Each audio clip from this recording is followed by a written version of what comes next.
This is NASA TV.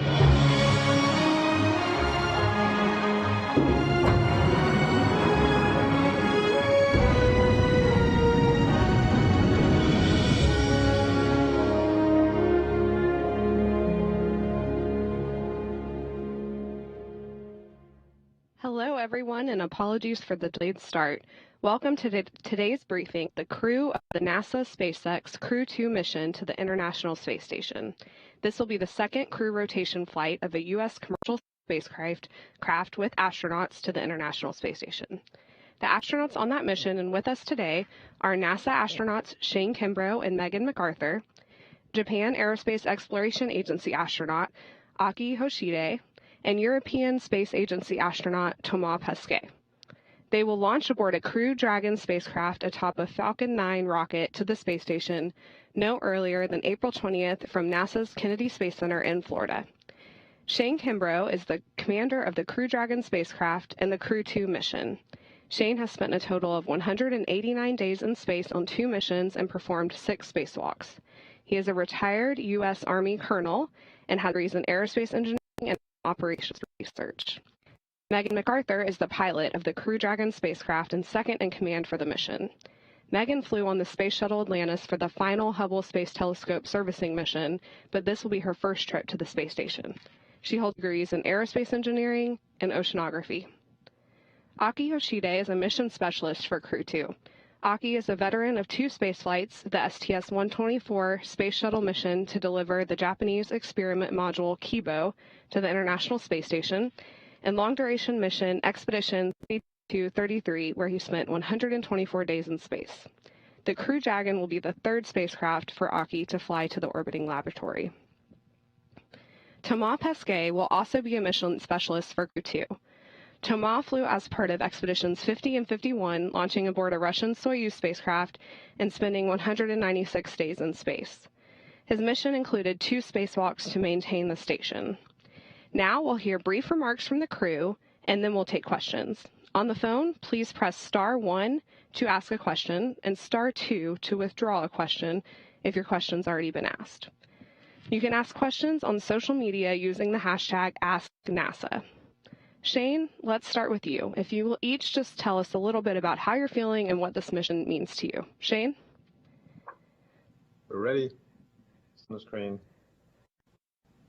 Calling be live. I hope not. Never know.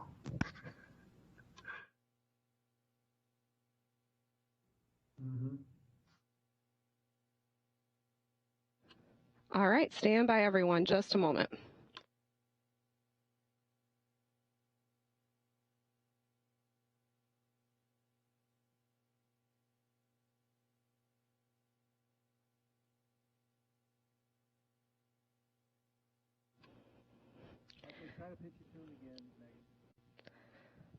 Okay, everyone, crew, can you give me a nod if you can hear me?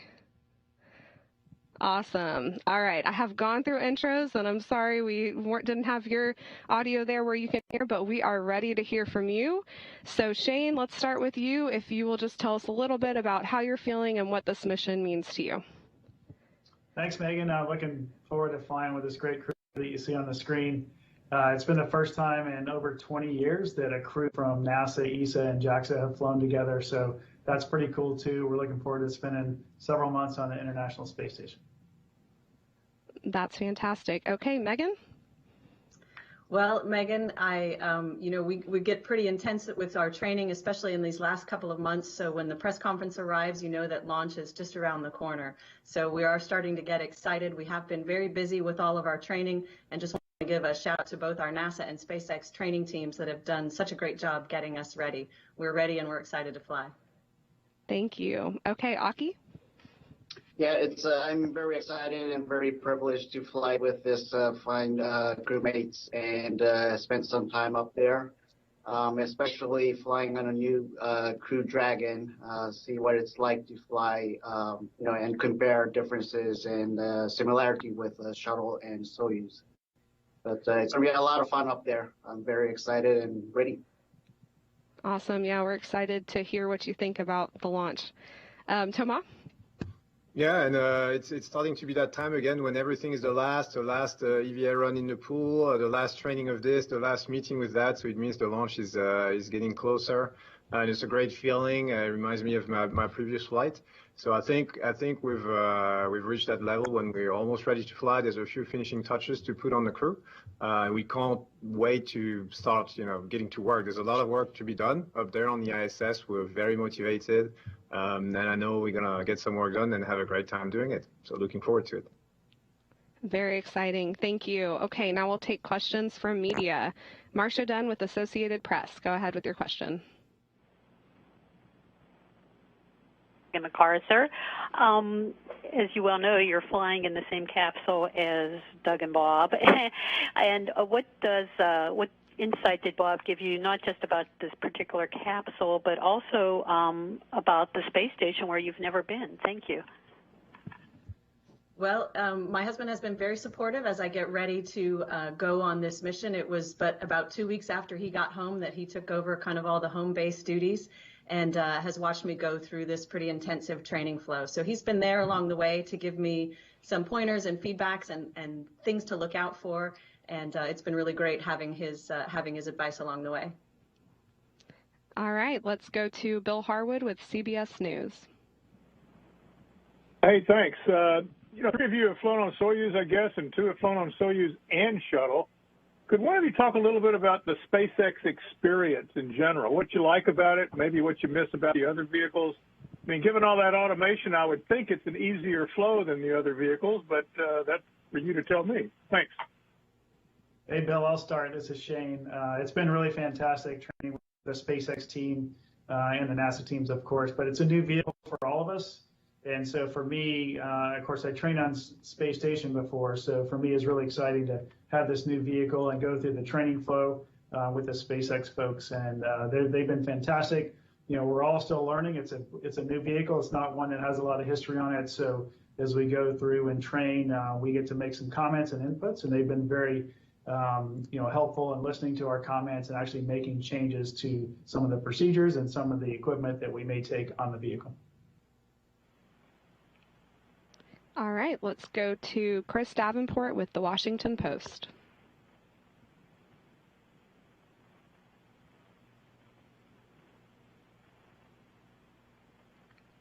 We'll come back to Chris. Let's try Joey Roulette with The Verge.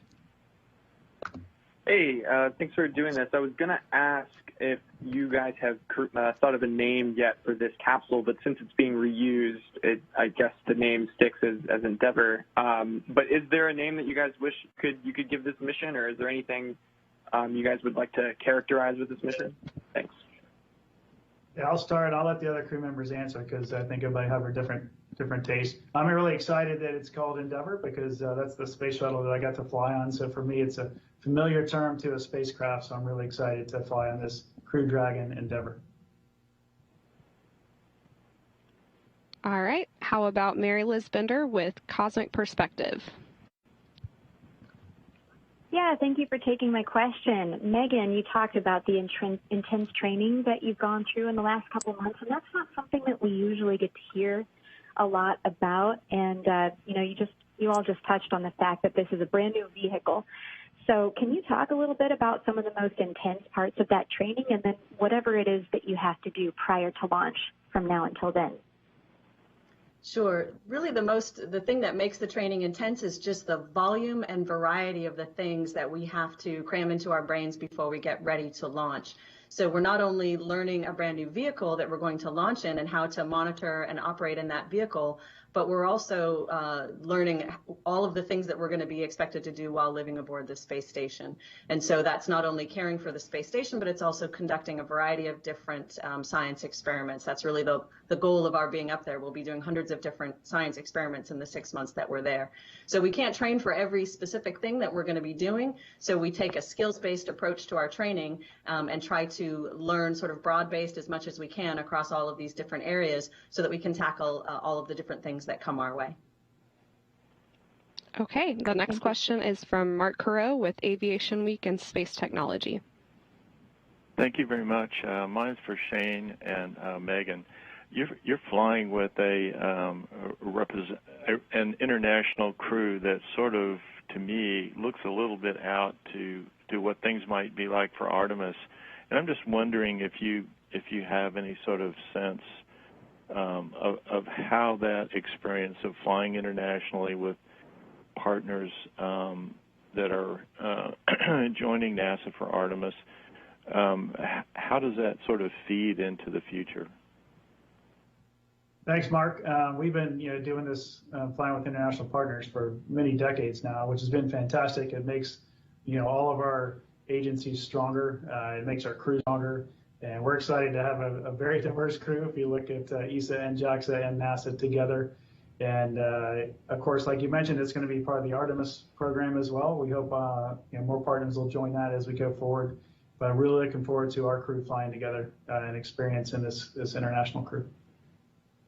I think, Mark, you've said that I myself are going to fly to the moon on an Artemis flight. That's what I get from your question. So I'm happy that you're pointing that out. That's awesome. I'm sure he wishes he could make the rules. Let's go to Trevor Sesnick with Everyday Astronaut. Yes, hello. It's Trevor Sesnick from Everyday Astronaut. I was wondering if Megan or Shane could talk about the big advantages from the shuttle IVA suit to the SpaceX IVA suit, and then if there's anything that you guys are going to miss from the shuttle IVA suit. Go ahead, Megan. Sure. So I think your question is asking us to compare the suit that we wear during ascent and entry on the space shuttle to the suit that we wear for ascent and entry for the SpaceX vehicle. So I'm happy to address that question. We have spent a lot of time very recently actually working with the suit design teams at SpaceX to really customize our suits. They're very fitted in a way that our space shuttle suits were not. The space shuttle suits were designed more generically to fit a wider group of people, and so they're looser, and which makes them sort of easier to move around and easier to get on and off. The SpaceX suits are definitely more custom fit, more tailored, and so that does present some challenges when getting in and out of the suits, but the suits are highly capable. The most important thing about any spacesuit is that it keeps you safe in any emergency situation, and it doesn't impede your normal activities that you need to do to operate the spaceship. And so I would say that both of the suits, both for shuttle and for the Crew Dragon, are able to meet those goals. Okay, the next question is from NHK.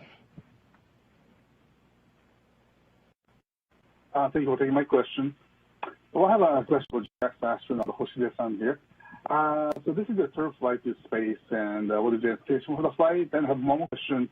And you'll be the second Japanese commander in Expedition 65. So can I have your thoughts on how you're going to lead this diverse crew as a commander? Sure. I didn't get your first question. Could you repeat that?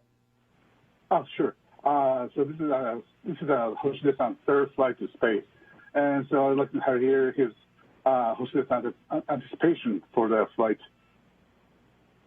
Okay. Yeah, it's my third flight, so and especially third flight to station. So I know what it's like to live and work there.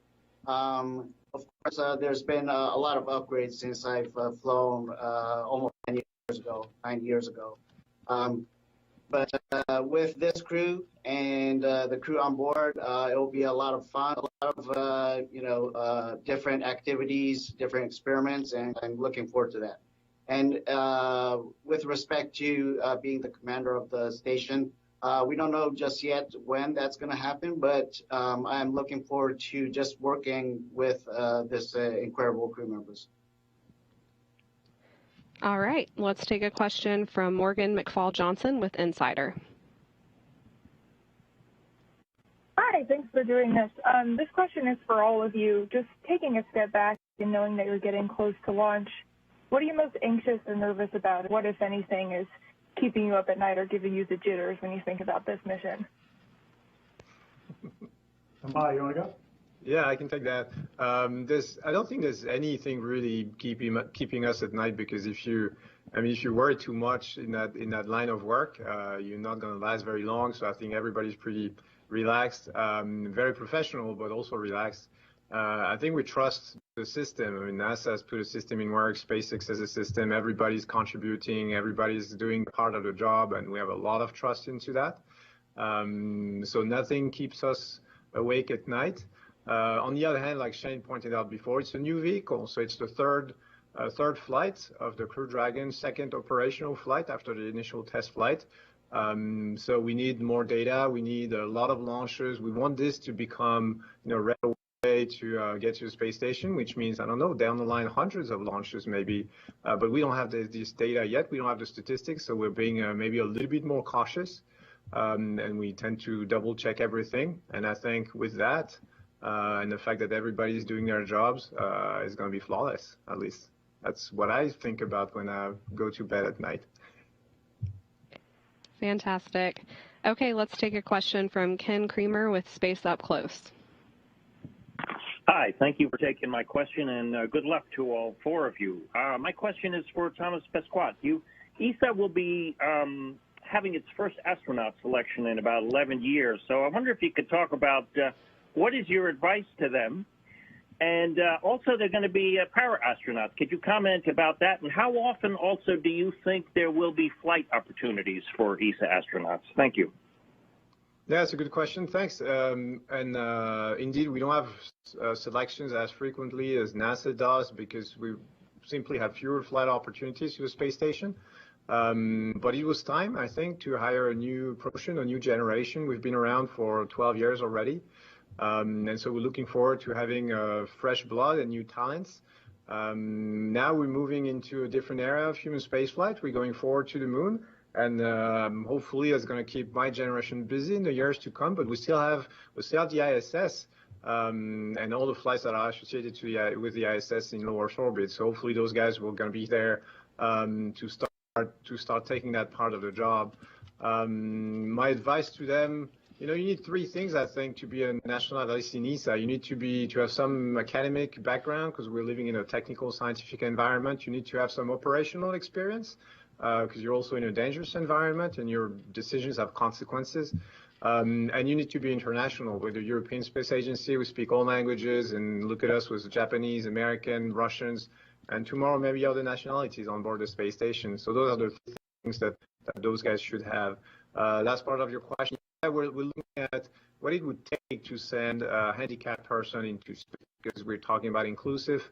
We want to achieve that in every sector of society. And so we're starting that project. We don't really know how it's going to go. We're going to study it hard and want somebody hired during selection to help. And then we'll talk to all the partners and we'll try to make it happen. And it's going to be very exciting to follow in the year to come.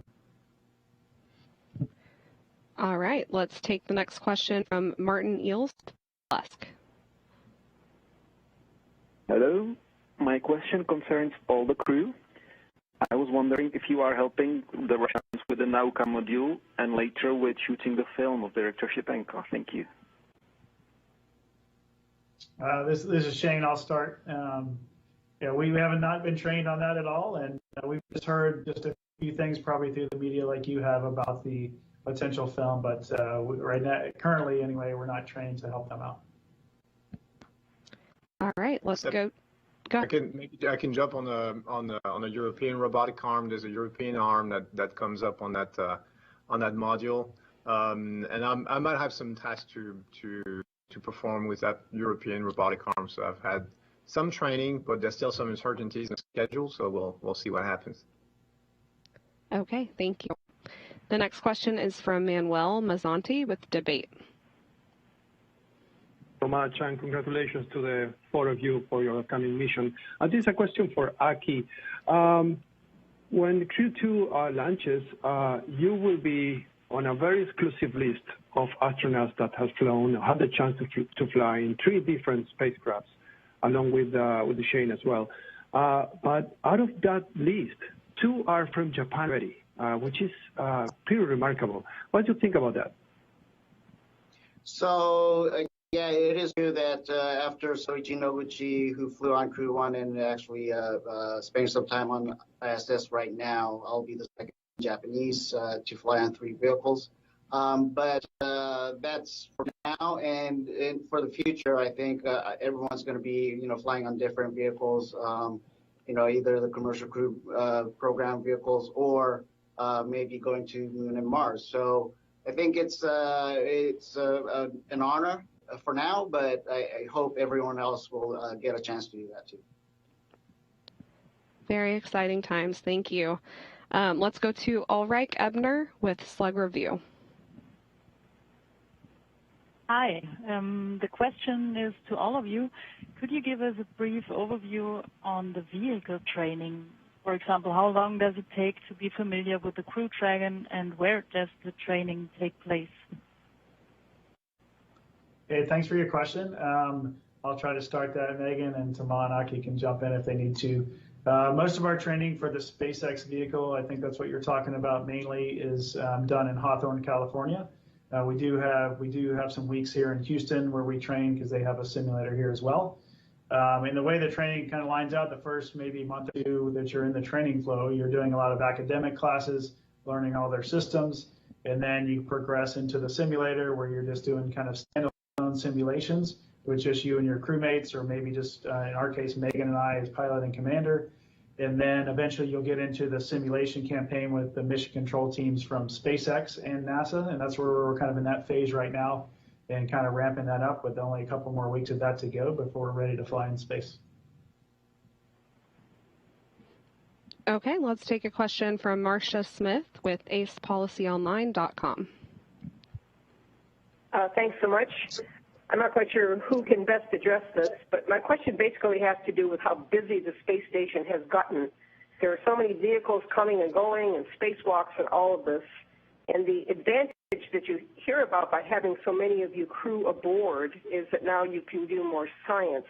But I'm wondering how disruptive it is to have all of this activity going on, because certainly when you're having dockings and departures and the things that must interfere with a scientific experiment. So could one of you who's spent a lot of time on space station already sort of talk about how you weave in the scientific experiments amongst all this other activity that goes on space station?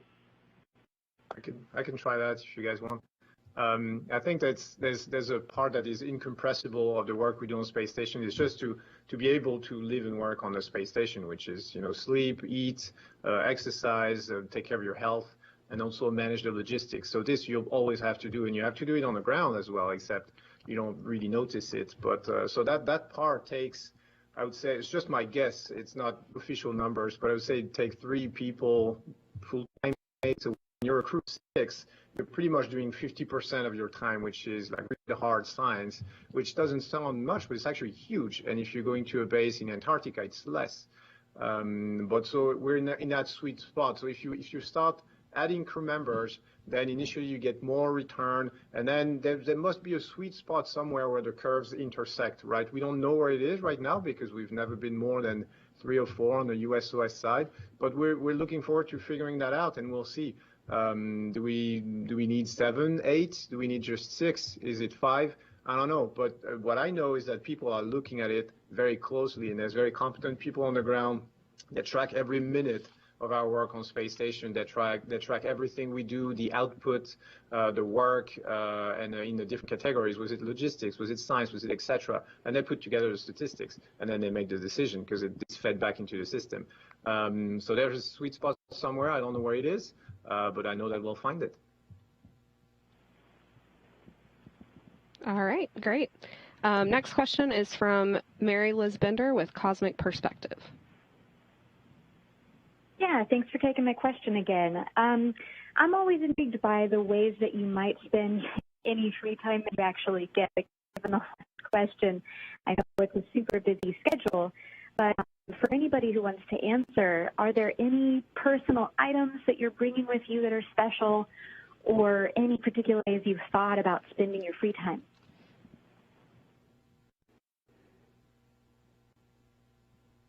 Aki. Kind of looking at each other.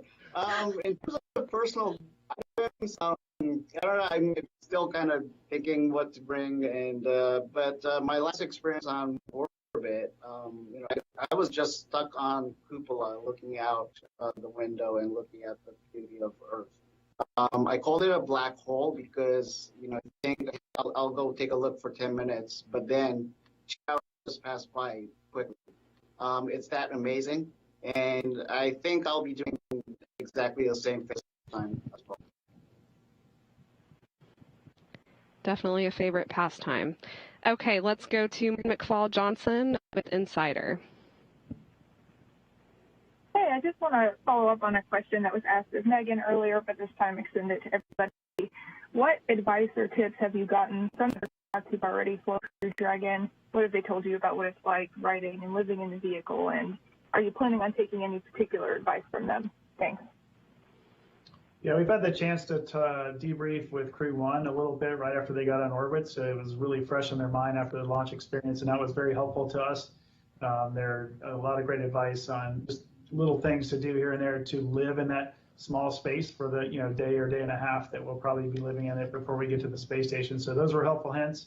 The ride uphill from Bob and Doug and from Crew 1 was really great. There's parts of it where you're pulling G's, there's parts where you're not. It was just a really fun ride, so it seems very similar in some ways to the other vehicles that we've launched on. But I'm sure it's going to be a bit different with a couple stages that they have here. And I'm looking forward to feeling the second stage light and give us a little boost as we head up to orbit. And I'll chime in with some more specifics. One of the specific things that Bob and I have talked about, you look at photographs of the interior of Crew Dragon and it's a very clean lined vehicle. There's lots of little cubbies and hidey where your items are packed away. And so making sure that that's done very carefully in a way that the crew can get to what they need to get to without unpacking everything is something that I know have talked a lot about with the SpaceX team, and the team has made a lot of improvements and changes and have been showing us, what these different changes are, and we'll have an opportunity just this week actually to really look at how the vehicle is packed, and it seems like maybe kind of a not something that's super exciting, but it can be really, really important, especially for people living in a very small space. Okay, let's take another question from Marcia Dunn with Associated Press. Yes, for Tomas and Aki. What will you be taking to represent your homelands? Perhaps some cuisine or other items or special things? Thank you. So, Maya, you go first. I was going to say I'm going to take some Japanese food, but it's not true. But I'm going to take some. Yeah, there'll be some French food. I mean, it's a cliche, but I had to, right? There was no way for me if I didn't want to be stripped of my citizenship. So I had some dishes made by different chefs and different catering companies in France that I'm going to take with me on the space station. Not only for me, but obviously I hope to invite everyone for a good dinner once in a while. And because that's not so many things that you can really choose and have control on in the space station. So food is one of them. So there's this. There's also, I mean, obviously we'll have our own. I'm thinking individual flags. I'll put up my flag in Columbus. I've kind of claimed Columbus as a French territory for 6 months because nobody can prevent me to. And I have lots of patches and for for organizations or for friends and families because I'm trying to share the trip so that it's not only kind of a selfish dream that.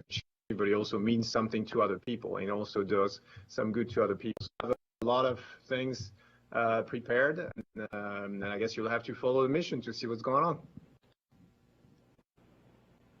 And I guess for me, something similar that Thomas just mentioned, but Japanese food.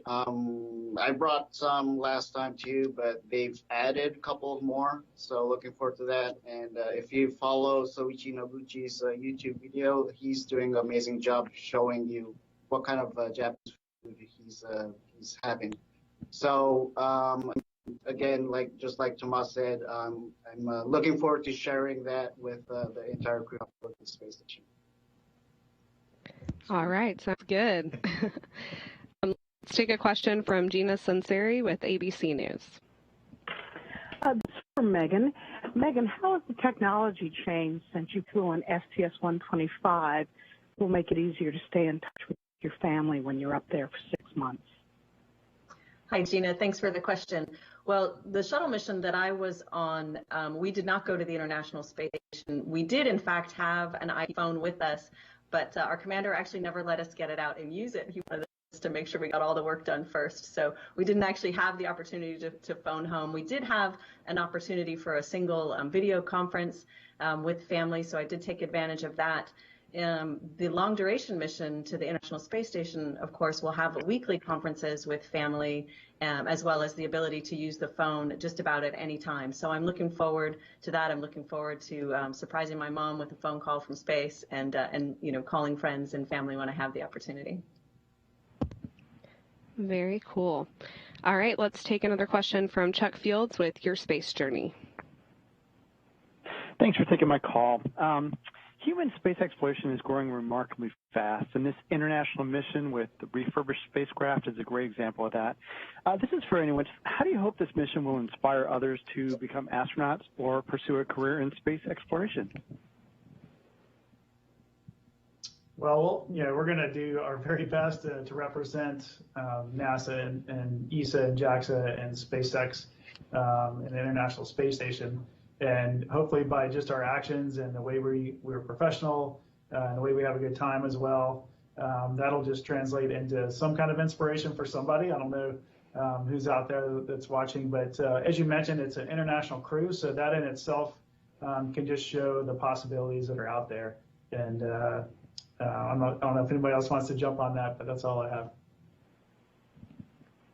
I think it's great. I think the fact that Megan is our pilot and she's awesome should inspire a lot of girls as well. And we're trying to reach 50%, in the application selection for the astronaut selection. This is difficult, but I think the fact that we have Megan and is certainly helping the cause. And I'm hoping next astronaut selection for ESA is going to be 50% male, 50% women, hopefully. All right, awesome. Let's switch over to a couple of questions that have come in on social media. A reminder to all the media, you can still ask questions using *1 or withdraw your question using *2. And you can ask questions on social media using the hashtag #AskNASA. So from Deanna on Facebook, she wants to know, how will your particular science discipline be used and advanced during this trip? That's a great question. Oh, sorry. Go ahead, Shane. Is there a scientist among us? There's one. Well, what I was going to say is one of the things that's really wonderful about the job that we get to do is we all have training as scientists and engineers, but the research that we do on orbit is not necessarily directly related to our individual discipline that we came through, for example, in graduate school. So, we get very general training, and as a scientist and an engineer, you get training across, basic concepts, physics, biology, chemistry, mathematics, mechanics, and you're using all of this knowledge that you've gained throughout your education, bringing that with you to NASA, where you get some more specific training in how we conduct experiments. But really, you're relying on this generalized training that you've gotten, and then the expert procedures that have been developed and the well-designed experiments, basically, to enable success for the research that we're doing on Space Station. Of course, I haven't been to Space Station yet. This will be my first long duration mission. I'm super excited about it, and so probably one of these guys can tell you a little bit more about how their own background translates into the research that we do. Yeah, so the part for me, I came from an operational background, and that definitely came in handy. Tama alluded to it earlier, but when we're running procedures and we're working with equipment, it's very operationally oriented. So for me, that's one of my strong suits, I think, and it definitely played out on the space station. It's a complete team effort. I want to say we're just kind of the tip of the spear, but the people running the experiments are on the ground, and they're just telling us what to do. They write the procedure, they design the hardware. So you could be doing some medical experiment. I have zero background in medicine. I mean, we get some training here, but obviously it's not enough to be an MD or a PhD, obviously, far from it. But there'll be some very, very smart people on the ground kind of directing us and telling us what to do. We're being there to answer our question. And that's what makes the science efficient, is that we're doing our best, but we have a lot of help. That's great. Yeah, we'll have thousands of researchers from across the world, really, that are the ones behind these experiments you'll be doing. Let's take another question from Facebook. What will you miss most while in space? Is it pizza? No, because it's on board the space station. So, you guys. Okay, I'll jump in. I think, apart from food, we have a lot of variety on the space station now in terms of food. So it's good that we have the varieties because sometimes you eat one thing and you wish you have something else. Now we have a lot of variety, so that's good. What I on my last long duration mission, what I missed most was like fresh food, which nowadays you get every time we get a cargo ship docked to the space station. So that's good. The other thing was nature, like just the wind blowing in your face or, the smell of trees. That's something that I noticed that after I came back that I missed most. I think there's also sometimes the freedom to be able to, do what you want and just go where you want and meet the people you want, which obviously you cannot do on the space station. But the funny thing is actually not funny at all, but is that now I think people can relate to this a little bit with what happened in 2020, and people have experienced what it is to be kind of locked in one place and deprived of the freedom to, travel or go see the people you want to see. And so that's going to happen to us for 6 months again. So I guess this is also something that when you come back to Earth, you're very happy to get that freedom to do whatever you want and go wherever you want again. And of course, we're all going to miss our families. That's a given, I think. That's the hard part for a lot of us. But for me, I'm going to miss a hot shower. We don't have showers on the space station, which surprises a lot of people. But I will definitely miss that. And to add on what Aki was saying, just nature itself and weather and wind and smells of Earth will be greatly missed after a month or two of being out there. All right. For me, in addition to all of those things, I think one of the things that I'll miss is the act of preparing a meal from scratch. So preparing food and getting to share that. We'll, of course, have some meal times together, but I think it will be different cutting open a pre-prepared meal versus being able to create that yourself in your kitchen. That's something that I'll miss. It's my type of cooking, opening up a ready-made meal. We'll be excited to see what you can come up with up there. All right. From Jacqueline Irving on Twitter, what is the biggest difference between Dragon training and shuttle training?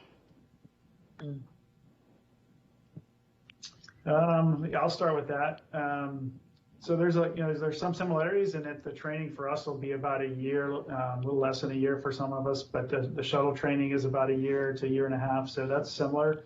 The difference, one big one is that you go to California for most of your training, and instead of staying in Houston, and we went to Florida a lot more in the shuttle training than we do now for Crew Dragon. So there's some differences there. They're both space vehicles. There's systems that you have to learn. There's very similar kind of academic training and simulator training that we're going through. So those are probably the biggest ones. Obviously, it's a different rocket that we're launching on. It's a different spacecraft. But the flow in general, about a year long, and a lot of the same kind of, I guess the template is pretty similar, where you're going to be academics and then simulators and then kind of go to the launch pad. So looking forward to hopefully it being somewhat similar. I know the ride will be a little bit different, but hope that helps answer your question. Yep, thanks. Let's take a question from Rebecca on Facebook. What are you most looking forward to?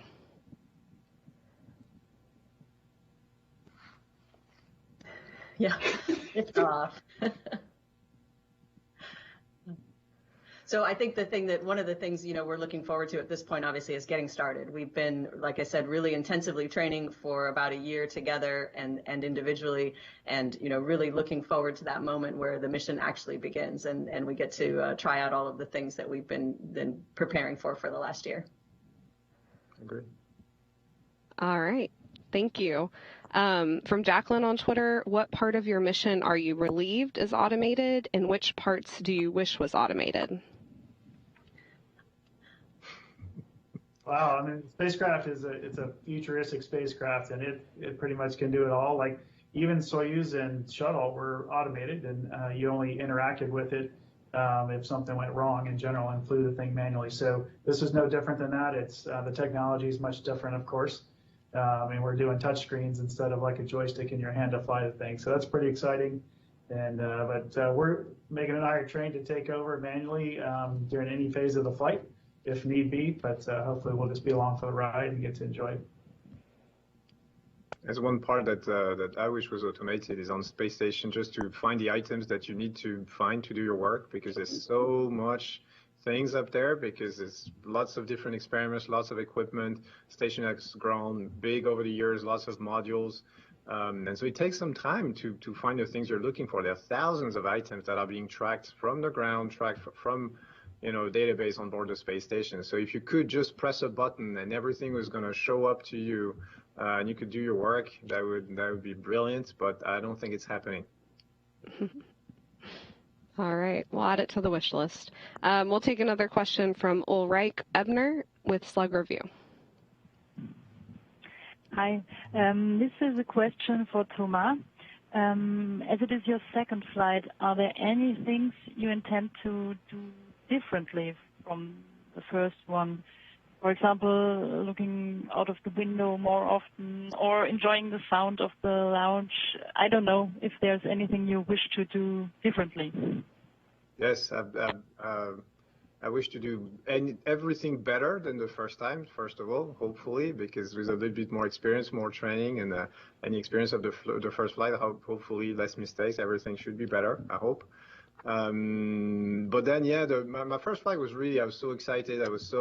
I had prepared, I had waited for a long time. I had a lot of things that I wanted to do, lots of projects, and I was always constantly busy with things to do, with, small videos that I wanted to make, pictures, a journal, calling friends. I was going to make sure I was going to call all my friends, because you never know, maybe it was going to be my only flight. So every single minute of every single day, I had something to do. I had something in the back of my mind constantly. Sundays, evening, doesn't matter. That just never stops.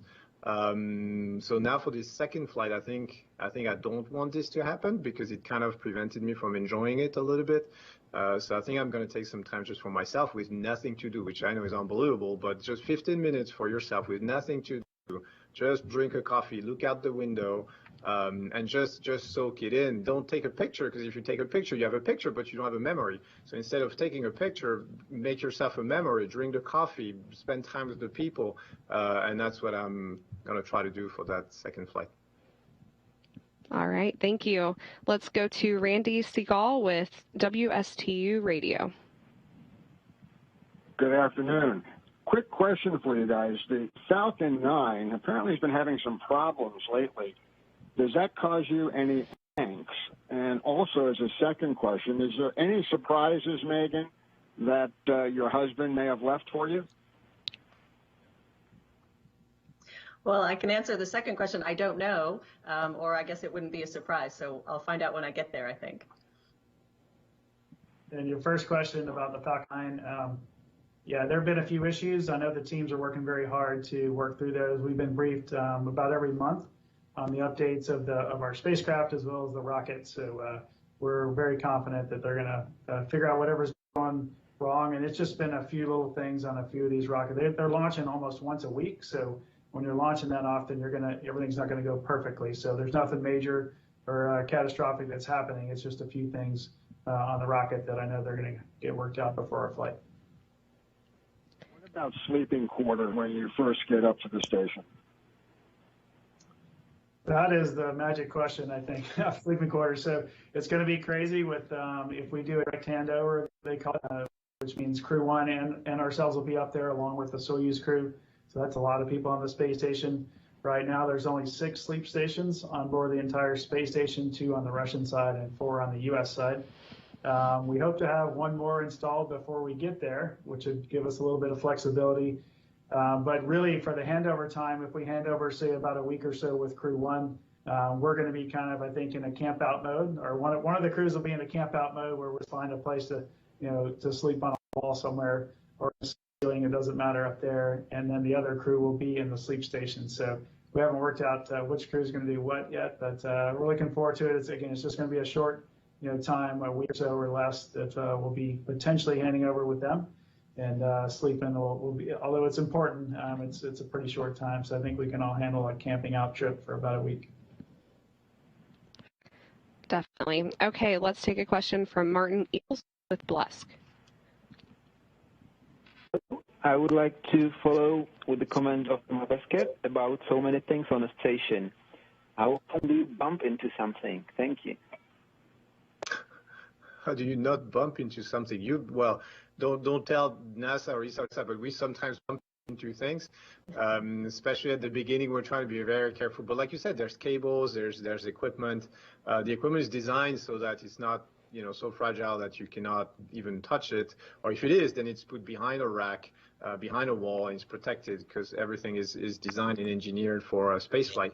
But I think you get used to it. Initially, the first few days, or depends on the astronauts, can take longer, can be shorter. But you have to figure out a new way to move your brains to rewire, its different sensors and provide you with a good understanding of your environment. So sometimes you bump, sometimes you go too fast. You want to take a turn, you miss the turn, and if you miss the turn on space station, you go straight, and whatever's in front of you, you're gonna bump into it. So we're gonna try to minimize those events. But knowing that it might happen, and we've seen it happen, it's not a big deal. But you just have to be very careful, very cautious, very methodical at the beginning, and then not get too overconfident as you learn how to fly over the course of a long mission. Okay, a question from Lucy Auberg with ASP. Hi, thanks for taking my question. I'm sure you probably all watched Perseverance landing on Mars last month, and I know you're very much concentrated on your current mission, but are you all dreaming about going to the moon and then to Mars, especially now that you'll be flying with SpaceX, a company created with the goal of going to Mars? Does it seem more and more tangible, and are you all dreaming about that?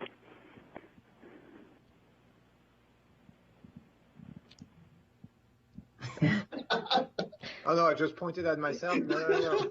It doesn't work. Shane, you want to start with that? We all had the chance to watch the landing together, actually out at SpaceX. So that was pretty neat. Obviously a historic moment, and we were very excited for all the teams involved, especially the folks at JPL that worked so hard on landing Perseverance on Mars. That was really special. I know I'm not going to be going to the moon and Mars, but my colleagues who are much younger than me might have that opportunity. So even though I would love to do that, I think my flying days will be over after this one. For Aki and myself, we've just been assigned to, if not, I'm going to stop saying this because I'm going to get in trouble with ESA.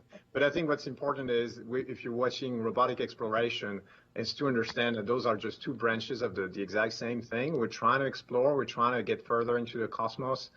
Those are not two competing activities. And people like to see it that way sometimes, which bothers me, because when you talk to the scientists, being behind the rovers and all the interplanetary missions, they say we can't wait for humans to be on the surface, because the scientific return is going to be so much. It's going to be 100-folds or maybe 1,000-folds. But obviously it's more complicated. Obviously it's more dangerous, and that's why we need those precursor missions. That's what we need. All the tasks that can be carried out by robots and rovers, for sure, please, absolutely. They have to do it.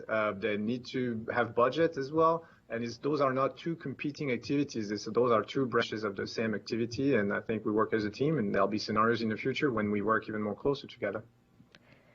Thank you. Well, we're so excited to see you up on the International Space Station doing research that will help us get people to the moon and Mars, and then to see you or maybe your colleagues on the moon and then eventually on Mars. And I think that's a good place to wrap up. So thank you, everyone, for joining us today. Thank you to the crew for answering questions.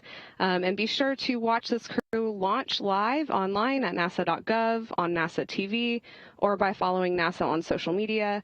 You can also follow all four of these people on Twitter and keep up with them throughout the mission. And be sure to check those sites for updates and follow along on their whole mission. Thank you, everyone, and go Crew 2. Go Crew 2. Go Crew 2.